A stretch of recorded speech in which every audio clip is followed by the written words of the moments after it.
பொதுமக்கள் அளித்த புகார்களை தொடர்ந்து புக்கிட் பிந்தாங் ஜலான் படாரா பகுதியில் குடிநுழைவு இலாக்கா மேற்கொண்ட சோதனையில் இணைய சூதாட்டம் உட்பட சட்டவிரோத நடவடிக்கைகளில் ஈடுபட்ட நூற்றுக்கணக்கான வெளிநாட்டினர் கைது செய்யப்பட்டனர். 3 மணி நேரம் நடைபெற்ற இந்த ஆப் பலாஞ்சா நடவடிக்கையின் போது 2400க்கும் மேற்பட்டோர் சோதனை செய்யப்பட்டனர். இதில் அதிக காலம் தங்கியிருந்தது, செல்லுபடியாகும் ஆவணங்கள் இல்லாதது, போலி கடவுச்சீட்டுகளை பயன்படுத்தியது போன்ற குற்றங்களுக்காக 770 வெளிநாட்டினர் கைது செய்யப்பட்டனர்.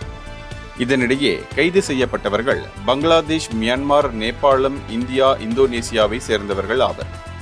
மேலும் அவர்கள் அனைவரும் மேலதிக விசாரணைக்காக குடிநுழைவு இலாக்காவினால் கொண்டு செல்லப்பட்டனர். இது மட்டுமின்றி அதிகாரிகள் சிசிடிவி கண்காணிப்புடன் கூடிய சூதாட்ட கூடத்தையும் கண்டுபிடித்துள்ளனர். இதில் 7 வெளிநாட்டினர் சட்டவிரோதமாக சூதாட்டத்தில் ஈடுபட்ட போது கையும் களவுமாக கைது செய்யப்பட்டனர்.